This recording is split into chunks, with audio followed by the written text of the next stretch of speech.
itu dipanasin. Roma 10 ayat 17. Jadi kita hidup dalam iman tergantung apa yang kita dengar kok. Roma 10 ayat 17, baca sama-sama 2, 3. Jadi iman timbul dari pendengaran dan pendengaran oleh firman Kristus. Firman Tuhan yang dituliskan namanya Alkitab. Itu logos, huruf yang mati. Tapi karena kita punya Tuhan yang hidup, saat kita baca, saat kita dengar, itu bisa berbicara. Dari logos berubah jadi rema. Kapan kita akan mengalami Tuhan bicara? Di saat kita mendengarkannya dengan hati. Makanya belajar kalau baca firman ada suara. Saya kalau baca firman setiap hari begitu itu berbicara, saya baca. Waktu saya baca tiba-tiba saya kuat, tiba-tiba ada sukacita, tiba-tiba ada bahagia. Seringkali waktu saya lagi takut, lagi kuat, tiba-tiba nangis, ada kelepasan, ada beban yang terangkat. That's the power of the words of God. So baca dengan suara. Makanya tuh pendeta bukan iseng. Ini biar kita dipikir kita tidur kali suruh ikut baca sama-sama. Bukan. Karena iman timbul dari pendengaran. Dan pendengaran akan firman Kristus. Bapak ibu saudara. Kan Alkitab bilang orang benar hidup oleh imannya. Berarti hari Senin hidup gak? Perlu apa? Perlu iman. Kan hidup oleh iman. Hari Rabu ada rencana hidup. Perlu apa? Kan kita nggak tahu Kamis terjadi apa. Bisa ada masalah, bisa ada tantangan, perlu apa? Nah, dengarnya kapan firmannya? Kan iman timbul dari firman. Dengarnya hari apa? Minggu. Kalau masalahnya Kamis, siapa yang bisa jamin Senin, Selasa, Rabu, Kamis, Jumat, Sabtu nggak ada masalah? Kalau kita tahu apa yang akan terjadi hari besok kita nggak tahu. Lebih baik setiap hari Minggu, Senin, Selasa, Rabu, Kamis, Jumat, Sabtu dengar firman, baca firman, iman kita timbul. Begitu kita nggak dengar firman, yang timbul takut, cemas, khawatir, nggak percaya sama Tuhan. Orang benar hidup oleh imannya. This is the first step. Saya tuh lagi dengerin intermittent fasting. Kemana-mana orang ngomong IF. Gue bilang gue IF deh. IF tuh gini. Tapi kayaknya orang gaul semua deh kalau kelihatan dari sini. Jadi ada jendela dari 24 jam di mana kita boleh makan, di mana kita nggak makan. Saya pernah sampai makan sehari sekali. Temen saya ngarah itu sampai bingung. Enggak turun? Enggak. Istri saya bilang ya makannya kayak makan 3 kali gitu. Rupanya waktu buka tuh tanpa perasaan, tanpa perhitungan. Jadi apa yang kita dengar mempengaruhi apa yang kita percaya. Dengarnya IF, pengennya apa? IF gitu. Amin lah, bagus banget ini bagian yang pertama. So, Senin besok ngapain? Tugas kita dengar firman, baca firman, dengar firman, baca firman. Masalahnya belum selesai, tapi ada kekuatan, ada jawaban, ada jalan keluar, ada sukacita, ada pengharapan, semangat. Yang kedua, mempercayai firman. Mau dengar firman banyak, mau baca firman sampai keras, udah kecilan kali tetangga dengar, anak bangun. Tapi kalau kita nggak percaya buat apa? Percaya punya arti gini, mengambil keputusan walaupun gak mudah untuk melakukan apa yang dikatakan oleh firman Tuhan. Bapak Ibu pengen punya iman yang biasa atau yang powerful? Iman yang kuat muncul karena kepercayaan kita. Dosa terbesar dalam perjalanan iman kita adalah ketidakpercayaan.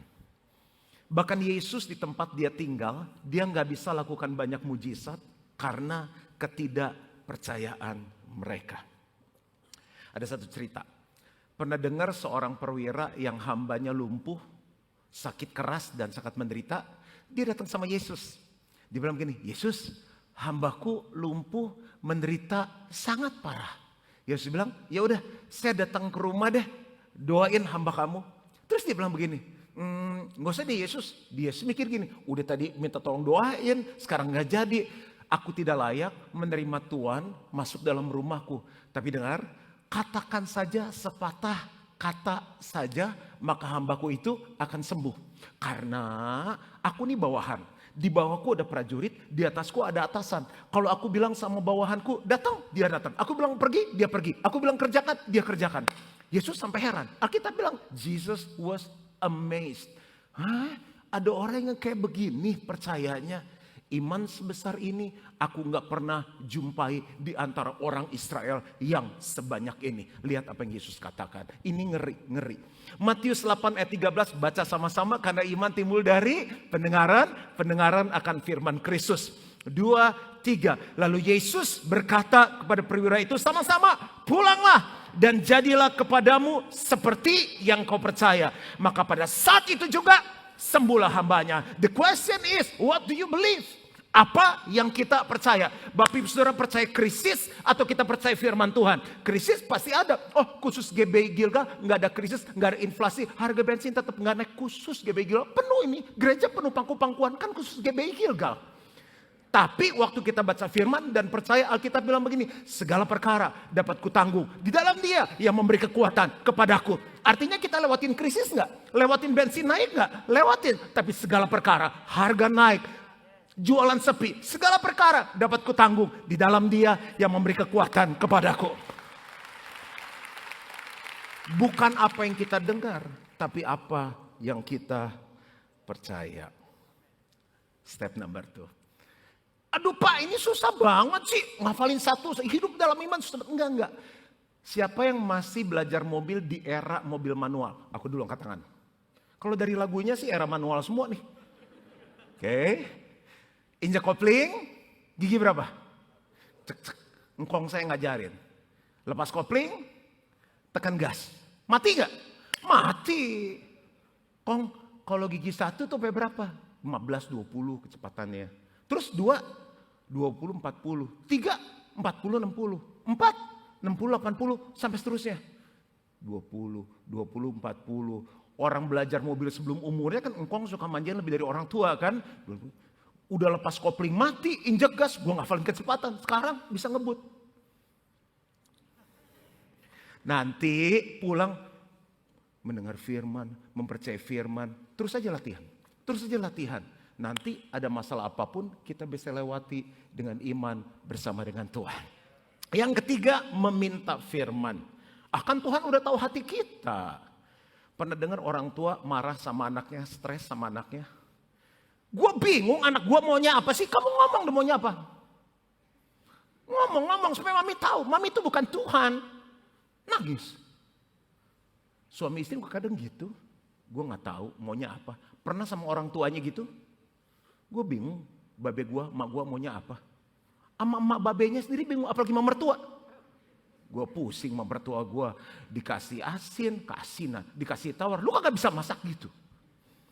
Kita pikir Tuhan sama kayak Tuhan maha tahu. Tapi Tuhan mau kita ngomong supaya kita belajar bangun hubungan sama Tuhan. Supaya kita belajar hidup dalam iman. Karena orang benar hidup oleh imannya.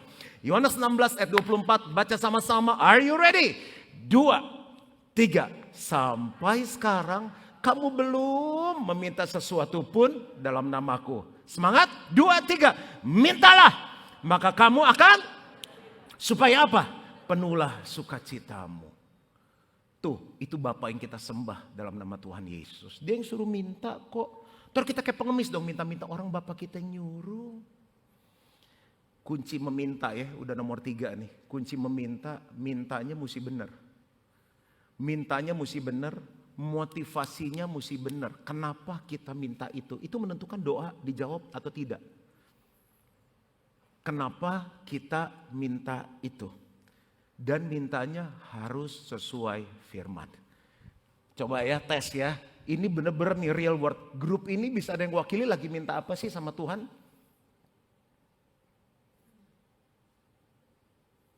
Luar biasa grup ini. Kalau grup ini kita nggak pernah minta grup ini. Tuhan ada loh sama-sama kita. Sehat. Dikasih nggak kalau minta sehat? Kenapa? Supaya kita bisa melayani Tuhan. Kerja kan melayani. Membesarkan anak kan melayani. Sehat. Udah pikir nyesel nggak minta? Aku kasih kesempatan ya. Aku yang ini minta apa? Hikmat. Dikasih nggak?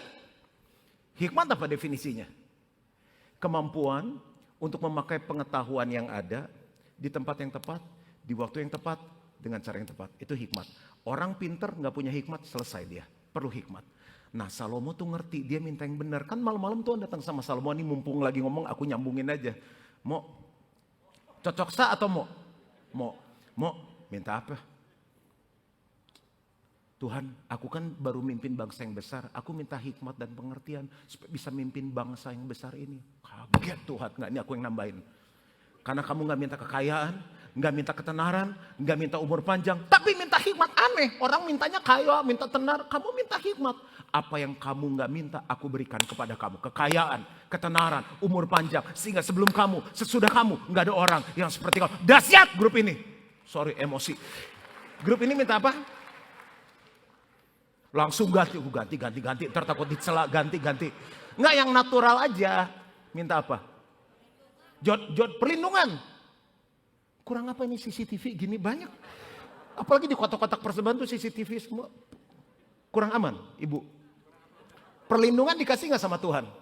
Malaikat-malaikat Tuhan berkemah di sekeliling orang-orang yang takut akan Tuhan. Ada tuh ayatnya di Mazmur. Dapat itu. Grup ini kesempatan terakhir. Hitungan ketiga. 1, 2. Ya silakan Pak. Apa? Menjadi saluran berkat. Dikasih nggak? Kasih. Saya yakin ini ada beberapa permintaan yang langsung berubah. Motivasi harus benar sesuai firman. Ada orang doa nggak dijawab terus dia marah. Karena Tuhan bilang ngapain minta itu? Minta kaya. Orang dapat 1 miliar aja udah nggak ke gereja 2 minggu. Motivasi harus benar, tujuan harus benar, sesuai firman. Pasti dikasih kok.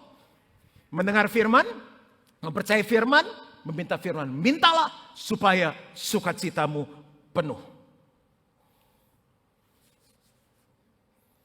Kalau hadapin kompetitor, mintanya gimana? Saingan kita. Gimana tuh berjalan dalam imannya? Gue sumpahin tutup, nggak dapet itu motivasi, salah. Ayatnya dari Yakobus. Ntarlah ketimpa helikopter lah, produknya kena racun lah, terus apa kena kecing tikus. Jangan. Kompetitor yang kita udah paling top disalib sama dia, kurang ajar. Emosi dong. Gimana berimannya coba mintanya? Enggak ada jebakan, ini nanya tulus. Ayo doanya, mintanya jangan salah minta loh. Berkati supaya dia tambah maju. Kita tambah sepi dong. Nggak mikir nih Bapak mintanya. Coba, udah bagus. Coba ditingkatin lagi. Tuhan, dia bisa kayak gitu. Otaknya sama Tuhan yang bikin. Ya nggak? Mau bilang otak encer gak encer, saya ngerti itu.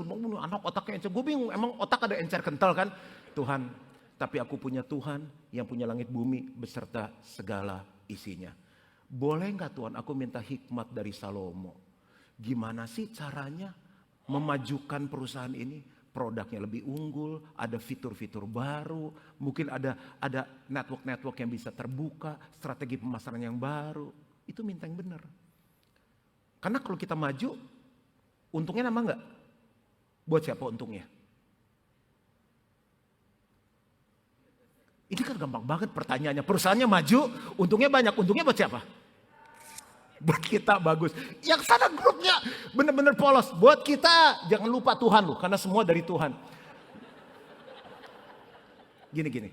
Perusahaan tambah maju, nama Tuhan dipermuliakan.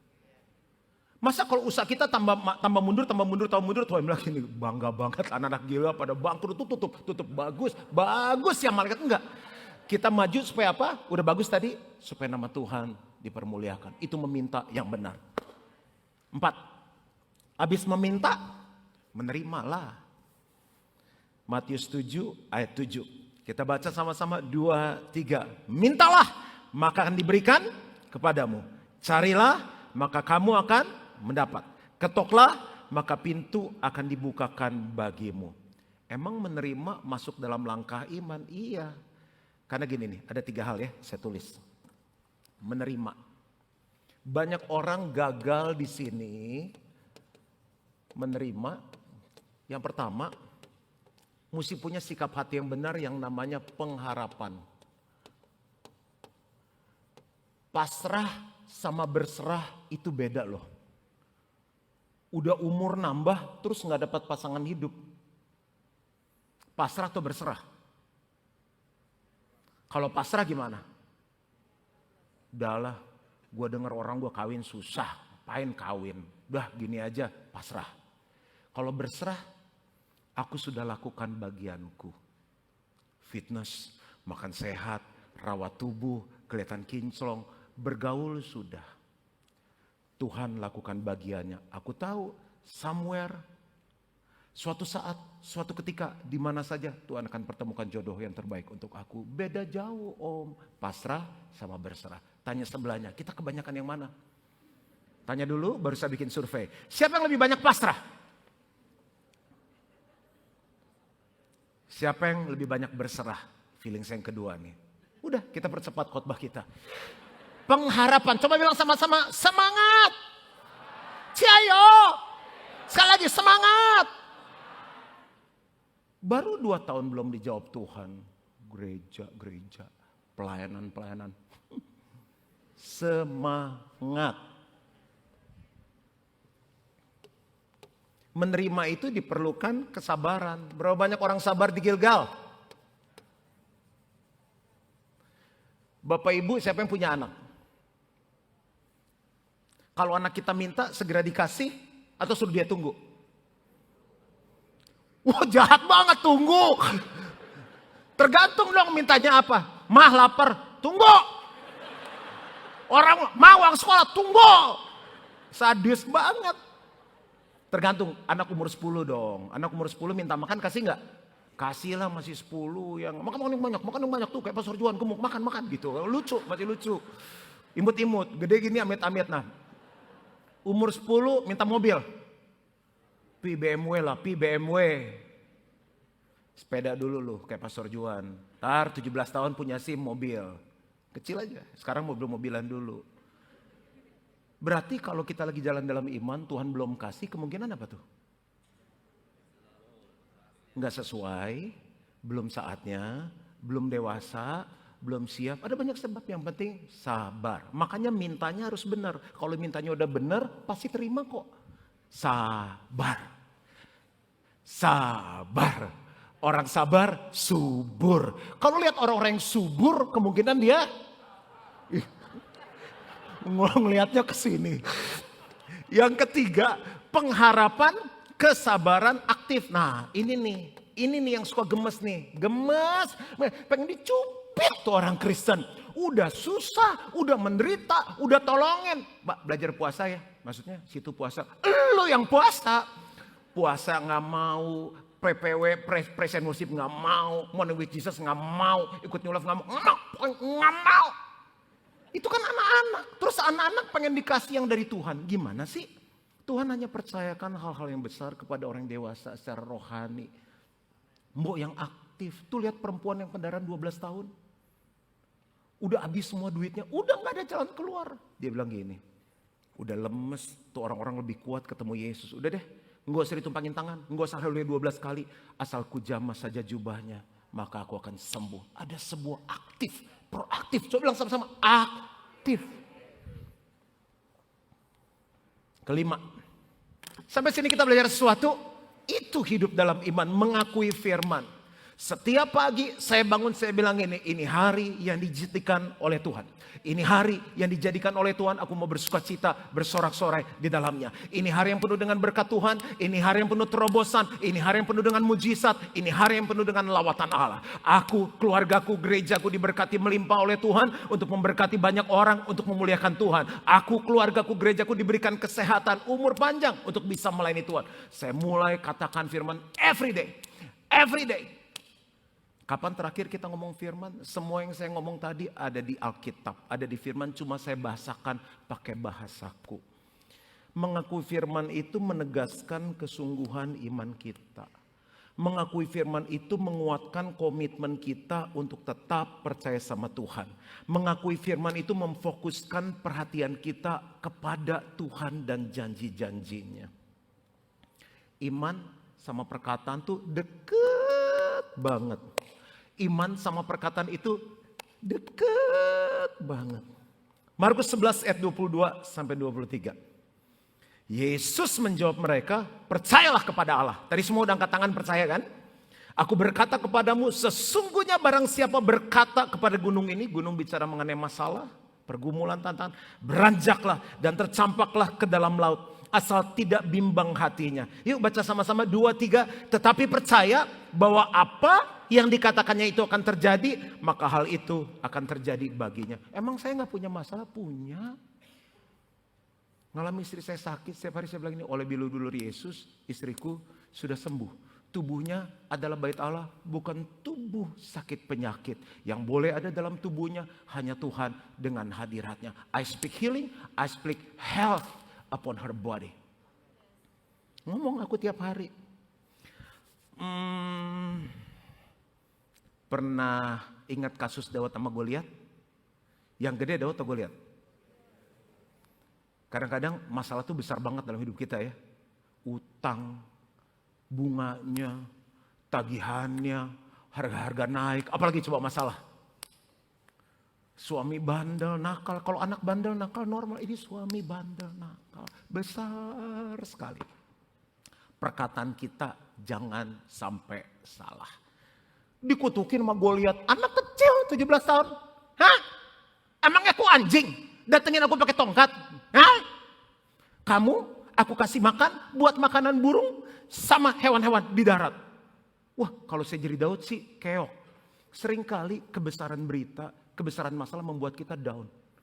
Teman kita coba lagi nih, bro, lu hati-hati ya. Hah? Kenapa hati-hati? Enggak, COVID lagi tinggi. Udah deg-degan. Orang ngomong tuh bisa buat iman kita turun. Daud bilang apa? Sementara dia dikutukin, dia ambil batu berapa biji?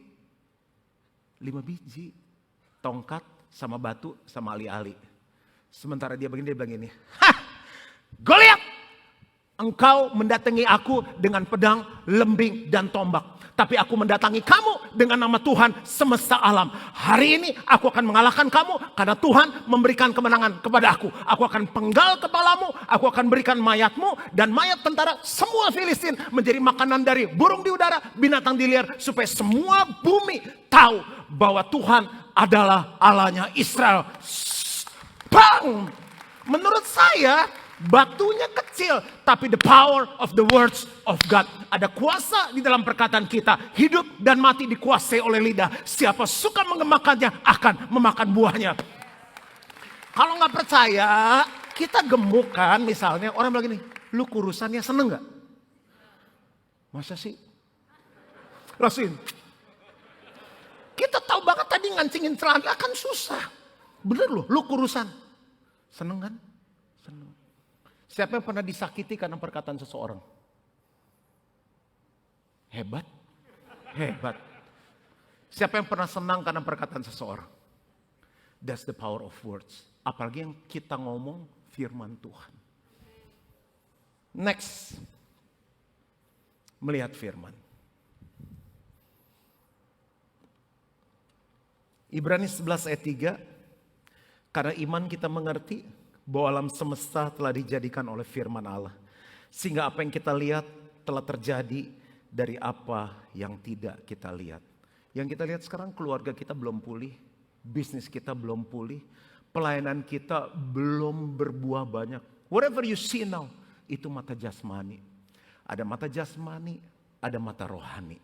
Mata jasmani selalu melihat masalah lebih besar dari Tuhan. Tapi mata rohani selalu melihat Tuhan yang lebih besar dari masalah. Mata rohani enggak melihat jalan buntu, tapi mata rohani melihat jalan keluar. Karena manusia memandang mentok sampai ke tembok, tapi Tuhan melihat jauh ke depan. Lalu Bapak Ibu pikir kita membangun Gilgal Center 2, kalau lihat fisiknya selesai. Tapi saya mulai belajar lihat dengan mata iman. Tuhan yang suruh, aku taat, aku mau lihat rumah Tuhan jadi. Selesai. Udah jadi? Belum. Lihat. Mata boleh sipit, mata jasmani, tapi mata rohani harus belok dan tajam. What do you see? Orang yang gak beriman, mereka melihat apa? Mereka melihat dulu baru percaya. Orang beriman percaya walaupun belum melihat. Ketujuh, melakukan firman. Dengar sering, percaya banget, minta jelas, menerima aktif, semangat pengharapan, ngomong firman terus, lihat firman terus, tapi nggak lakukan bagian kita, ora iso, nggak bisa. Yakobus 2 ayat 17. Kita baca sama-sama 2-3. Demikian juga halnya dengan iman. Jika iman itu tidak disertai perbuatan, maka iman itu pada hakikatnya adalah mati. Masih ingat kisah 10 orang kusta ketemu Yesus? Kan ketemunya dari jauh, karena orang kusta gak boleh deket-deket, banyak peraturannya. Yesus, kasihanilah kami. Di harapan mereka, di pengharapan mereka, Yesus datang, angkat tangan semuanya. Music, haleluya 12 kali, gitu kan. Satu-satu maju. Catcher, tahan di depan. Kusta keluar dan enggak ada gitu-gituan. Yesus bilang, coba ya, sekarang pergi, perlihatkan dirimu kepada imam. Mereka minta disembuhin, suruh pameran ke imam. Hukumnya kalau ketemu imam belum sembuh, mati mereka. Mati. Orang beriman tuh gak peduli apa yang dunia katakan. Karena apa yang Tuhan katakan, apa yang Tuhan katakan selalu berlawan dengan dunia. Tampar pipi kanan, tendang kaki kanan. Iya enggak? Tuhan bilang tampar pipi kanan, kasih pipi kiri, berlawanan. Yesus suruh yang berlawanan, belum sembuh sudah perlihatkan diri ke imam. Mereka hanya tahu satu hal, iman timbul dari pendengaran akan firman. Selama yang ngomong Yesus, walaupun gak sesuai dengan logika, aku jalan. Alkitab bilang di tengah jalan mereka sembuh. Gak pakai tumpang tangan, gak pakai haleluya 12 kali, tapi karena Yesus yang bilang di tengah jalan mereka sembuh. Tadi Pak bicara bisnis maju ya, saya gini ya. Banyak orang gak bisa maju dalam hidup, didoain, puasa, kencang dengar firman. Simple, mereka gak pernah belajar. Pokoknya bisnisku udah paling baik nih caranya. Ya ampun om, udah ketinggalan kemana-mana kali. Aku aja baru punya laptop pandemi. Thank you pandemi, karena aku akhirnya punya laptop. Belajar Zoom. Baru punya Grab, apalagi tuh. Tokopedia, lain-lain kemarin. Bayangin kalau jualan mogi gak kena corona. Gak bisa maju. Saya terus belajar, ketemu yang muda belajar, ketemu yang lebih tua belajar. Udah gak maju, gak mau belajar. Itu salah satu contoh melakukan firman. Yang single, please banyak bergaul. Dan yang terakhir, apakah kita belajar sesuatu hari ini? Yang terakhir, kalau semuanya udah 1, 2, 3, 4, 5, 6, 7 udah, belum terjadi apa-apa, stay faithful. Karena faith, orang yang punya faith, dia akan faithful, setia. Memuji firman. Anak minta sama kita, belum dikasih, terus anaknya bilang gini, thank you loh dad. Aneh kan, papa bilang, kesambet apa lo? Nggak dikasih, aku mau ini. Nggak bisa, thank you loh dad. Doa belum dijawab, belum ada jalan keluar, tapi setiap hari yang keluar dari kita, terima kasih Tuhan, aku memujimu, aku meninggikan engkau. Di atas lihat ini nggak dikasih, ini kita masih mau proses dia, kok udah bersyukur terus memuji Tuhan. Saya ngalami banyak masa dalam hidupku, di mana rasanya nggak ada jalan keluar, di mana rasanya mentok, di mana rasanya udah nggak tahu mau buat apa, nggak tahu. Mau dibilang goblok-goblok juga enggak, S2, S3 tinggal bikin disertasi, nggak bodoh-bodoh banget, tapi memang nggak tahu harus ngapain. Ada satu hal yang saya masih bisa buat, I praise the Lord, I give Him thanks. Terima kasih Tuhan, puji Tuhan, Tuhan baik. Masih besar masalahnya, terima kasih Tuhan, Tuhan baik, terpujilah nama Tuhan. Itu orang beriman. Saya selesai, bolehkah kita bangkit berdiri sama-sama? Hari ini saya gak tahu apa masalah saudara. Berapa banyak yang datang dengan masalah pergumulan. Berapa banyak yang datang dengan mimpi-mimpi yang belum tercapai. Tapi firman Tuhan bilang ini orang benar hidup oleh imannya. Kita udah belajar langkah-langkah iman. Yang pertama adalah mendengar firman, mempercayai firman, meminta firman, menerima firman, mengakui firman, melihat firman, melakukan firman dan memuji firman. Apapun yang terjadi, tetap puji Tuhan. Yang percaya sama-sama katakan amin. Come on.